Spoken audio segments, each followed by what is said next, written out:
Gente, eu acredito que escutar é uma maneira incrível da gente aprender alguma coisa, né? Às vezes a gente não tem a oportunidade de ter algumas experiências. E claro, a gente não vai conseguir experimentar tudo que existe ou que é possível nessa vida, né? Desde viajar e conhecer determinados locais ou culturas, até, enfim, experiências como, sei lá, experimentar como é ser pai, experimentar como é, enfim, adoecer e ter que enfrentar uma doença muito grave, perder um ente querido e etc, né?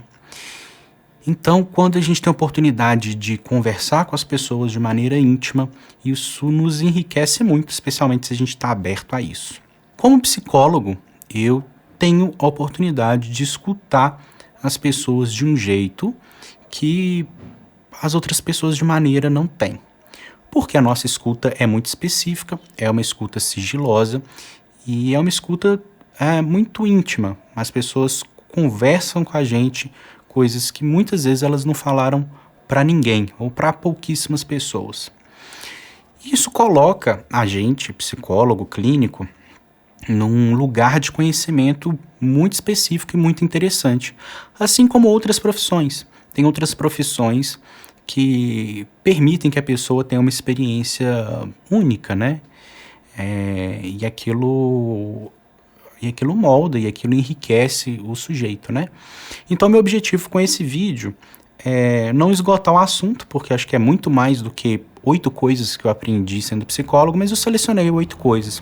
Não são as 8 principais coisas, as 8 coisas mais intensas, é apenas uma lista. Depois talvez eu possa até gravar outros vídeos parecidos com outros aspectos, ou aprofundando em algum deles, enfim. Mas se você quer saber 8 coisas que é possível a gente aprender sobre o mundo, sobre as pessoas, a partir da nossa escuta, esse vídeo é para você. Saudações, pessoal, eu sou Rafael Bauti, seja muito bem-vindo ao Inner Innovation. E esse vídeo que eu vou contar um pouquinho para vocês sobre 8 aspectos que eu aprendi sendo psicólogo. O primeiro deles, as pessoas não têm o autoconhecimento como prioridade na vida. Isso pode ser estranho para algumas pessoas, como foi para mim. Por que é estranho? Porque a gente tende a ver as outras pessoas como uma espécie de recorte baseado naquilo que a gente vive, ou aquilo que é valoroso pra gente. Então, desde muito novo, eu sempre tive contato e muito interesse com aspectos de autoconhecimento. E pra mim, era natural pensar, todo mundo estava interessado nisso. E a verdade não é essa, né? Muitas vezes quando as pessoas procuram, pelo menos no início, a gente, né, enquanto profissional, elas querem resolver um problema, elas querem resolver uma questão, elas querem uma coisa muito objetiva, né? Tô tendo dificuldade com o meu divórcio, tá sendo muito doído, eu não sei o que fazer com isso.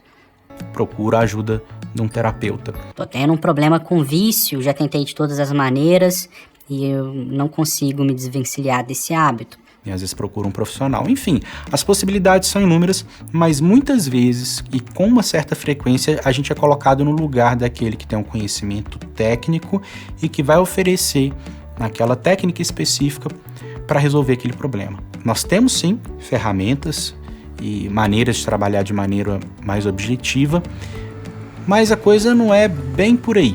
A ideia do vídeo não é explicar isso, mas dizer como as pessoas têm essa tendência. Acho que isso faz parte da nossa cultura, né? Então, assim, essa cultura de eu ter uma dor de cabeça, eu tenho um comprimido que eu tomo e cessa essa dor de cabeça. Como se todas as questões tivessem a resposta de maneira objetiva, sim. E a psicologia, ao meu ver, no meu entendimento, ela tá mais no lugar de nos mostrar que as coisas não são desse jeito, essa não é a única perspectiva da gente olhar para as coisas, do que de oferecer essas ferramentas de maneira objetiva.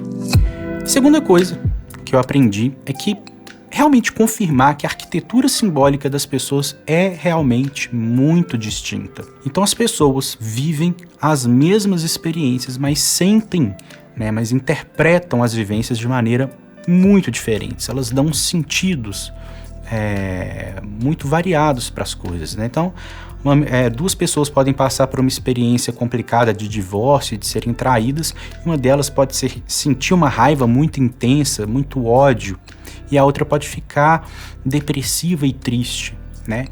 Então, isso nos diz que a maneira como a gente experimenta as coisas não tem a ver, pelo menos não unicamente, com as nossas experiências, né? Talvez o mais importante, sem querer valorar as coisas, é como isso está se dando internamente, como essas coisas estão sendo organizadas internamente.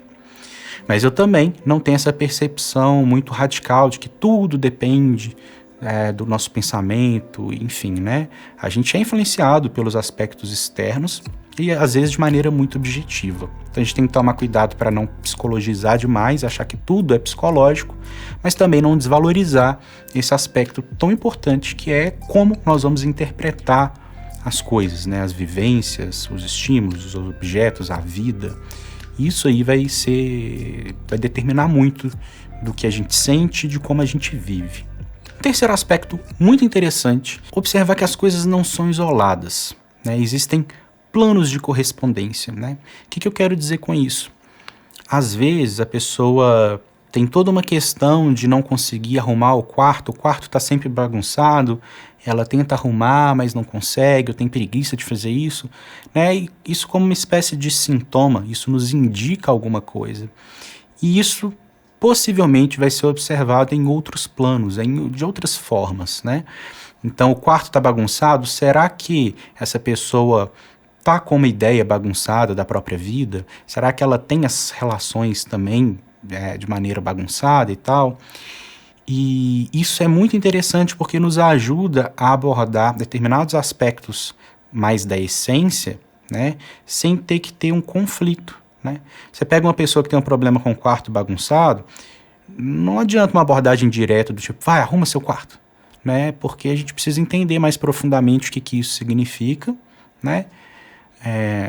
Mais uma vez, não é um vídeo sobre isso, mas saber que existem outros princípios de correspondência que às vezes a gente pode, né, conversar sobre esses outros aspectos que tem um afeto um pouco mais brando e a gente consegue trabalhar isso de uma maneira mais adequada. Quarto aprendizado, apesar de ser clichê, é uma coisa que surpreende, né? Porque eu já tinha interesse por psicologia há mais tempo, depois eu tive o tempo de graduação, e a gente vai se naturalizando com os conceitos, com a vivência, com a profissão. E aí, quando a gente volta para o mundo real, passa a ser muito estranho perceber que as pessoas ainda acham que psicólogo é coisa de doido. Você vai no psicólogo quando você tem algum distúrbio mental. E eu entendo que isso faz parte, né, de como foi construída a profissão e etc, e que isso às vezes leva um tempo para as pessoas realmente entenderem com o que a gente trabalha, o que a gente faz, mas foi um estranhamento. Então, se você acha isso, saiba que não. A gente sabe lidar com a saúde mental, não apenas com o distúrbio, né? A gente, claro que existem várias abordagens dentro da psicologia, isso vai variar o discurso, mas a gente estuda a psique, a alma, a mente, ou se for de maneira mais objetiva, o cérebro, né? Dependendo da abordagem, para entender como que a gente, enquanto ser humano, experimenta a vida, como que a gente lida com as coisas e o que pode ser feito para a gente poder organizar isso um pouco melhor, né? Para a gente intervir quando for necessário. Quinto aprendizado é perceber que as pessoas geralmente estão tão integradas na sua cultura que elas não conseguem se perceber distante dela, né? O que eu quero dizer? As pessoas absorvem conceitos que vêm da cultura, da sociedade ou da própria família, e elas reproduzem isso, sem se dar conta de que é uma reprodução, de que não é uma construção. E muitas vezes o trabalho terapêutico é de ajudar a pessoa a perceber isso, né? Essa maneira que você reage, ou isso que acontece na sua vida e que te deixa irritado, ou essa expectativa que você tem, talvez isso não seja uma resposta natural, por assim dizer, no sentido de que só pode ser assim. Talvez você tenha aprendido a reagir dessa forma. Talvez você tenha aprendido a sentir isso nestas situações. E a pluralidade, né, de culturas, elas nos ajudam a perceber isso, né? Quando você estuda culturas muito distintas e vê que as pessoas lidam com aspectos que às vezes são tão centrais de uma maneira muito diferente. E aí nos convida a pensar, será que eu quero continuar reproduzindo isso? Isso faz sentido para mim? Se fizer, tudo bem. Mas se não fizer, como que eu posso abandonar, em certo sentido, essas crenças e construir uma maneira de lidar com essas coisas que faça mais sentido para mim, que seja mais saudável. Então, uma frase que eu gosto muito que diz assim: se o ser humano vivesse lá no fundo do oceano, a última coisa que ele ia descobrir seria a água. Né? Então, em certo sentido, a gente está mergulhado nessa água, nessa cultura, e a gente não consegue a discernir muito bem. Por isso que quem tem a oportunidade de, às vezes, conhecer outras culturas, tem experiências, né, incríveis, consegue olhar para a própria cultura de uma outra forma. Mas essa não é a única maneira, né? Até porque a nossa cultura, ela é muito plural, né? Se você se permite conversar com pessoas que vivem em realidades muito diferentes, você já consegue trabalhar um pouco dessa riqueza, né? O sexto aprendizado é perceber que, realmente, de maneira geral, as pessoas não têm com quem se expressar verdadeiramente. As pessoas têm amigos ou têm familiares, mas geralmente tem bloqueio para poder falar sobre determinados assuntos, pela questão de ser julgada pelo outro, pela imagem que tem construída de si e do outro. Então, assim, a comunicação, ela acaba ficando muito presa por esses aspectos, fazendo com que as pessoas sintam que não estão sendo verdadeiras ou têm dificuldade de ser autêntica. Isso é muito comum e isso é trabalhado na terapia, né? Porque quando você está tendo a possibilidade de construir um espaço, de se expressar de maneira autêntica, sem estar sendo julgado, e, né, com alguém que tem uma escuta terapêutica que vai te ajudar nesse processo, é normal que a pessoa comece a ter contato com aspectos de si que talvez não conseguiria de outra forma, né, porque ela vai permitir que aquilo apareça, coisa que em outros contextos talvez ela não permitiria. Então, falar sobre seus maiores medos, seus maiores desejos, que a pessoa às vezes não falaria com outras pessoas, vai levar para o sétimo ponto que eu quero trazer, que está correlacionado, que é justamente a percepção de que a construção desse vínculo terapêutico, dessa relação específica e especial que se dá entre o terapeuta e o paciente, façam que a pessoa tenha acesso a questões que antes talvez ficariam adormecidas. E como terapeuta, a gente sabe que estar adormecido não significa não estar operando na vida das pessoas, né? Aquilo que está adormecido, aquilo que está no aspecto mais profundo ou mais inconsciente, está afetando a vida das pessoas, mas elas não se dão conta, elas não entendem o que está acontecendo. E muitas vezes o nosso trabalho é trazer isso à tona, permitir que a pessoa olhe para isso, traga isso para um aspecto um pouco mais consciente, porque aí é possível ser em algum nível modulado, trabalhado, elaborado. E é muito bonito acompanhar isso, quando a pessoa consegue olhar para aspectos que antes ela rejeitaria, ela conseguir trazer isso à tona e lidar com aquilo que faz parte dela, assim como os aspectos dela que ela gosta, que ela se orgulha, que ela procura ser, também aquilo que ela desgosta, que ela não gostaria que fosse verdade, que não fizesse parte dela, mas que faz parte da gente enquanto ser humano, né? Esse é um processo humanizante. E por fim, o oitavo aprendizado que eu vou compartilhar com vocês hoje é sobre moralidade. Eu queria dizer assim que eu percebo, eu entendo que os aspectos morais, eles mais afastam as pessoas do que aproximam. E isso é um pouco contraintuitivo, né? Porque a gente às vezes pensa, olha, se existe um grupo que compartilha de uma certa moralidade, como por exemplo uma instituição religiosa, então as pessoas têm as mesmas crenças, então sentem uma certa confiança por poder compartilhar a vida e etc. E muita gente experimenta isso, e não tem nada de errado com isso, mas ao mesmo tempo esse senso moral, ele vai funcionar como uma espécie de barreira para que a pessoa tenha acesso ou possa compartilhar sobre esses aspectos que vão contra essa moralidade. Então aquilo é reprimido, aquele aspecto interno é considerado uma espécie de inimigo e aquilo vai gerar um certo conflito.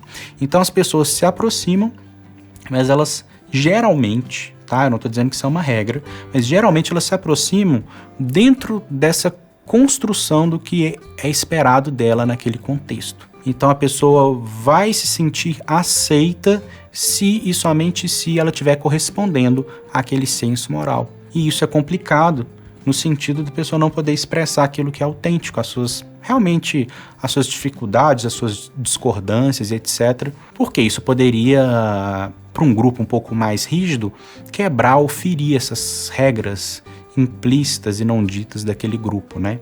Então, se por um lado aproxima as pessoas, por terem crenças mais próximas, etc., por outro lado, esse aspecto mais íntimo acaba afastando as pessoas. É uma relação de ambivalência e faz parte, como eu disse, não é algo negativo, mas é algo que, se você está dentro de um grupo, você pode se perceber dentro daquele grupo e perceber como que essas coisas te modulam ali, né?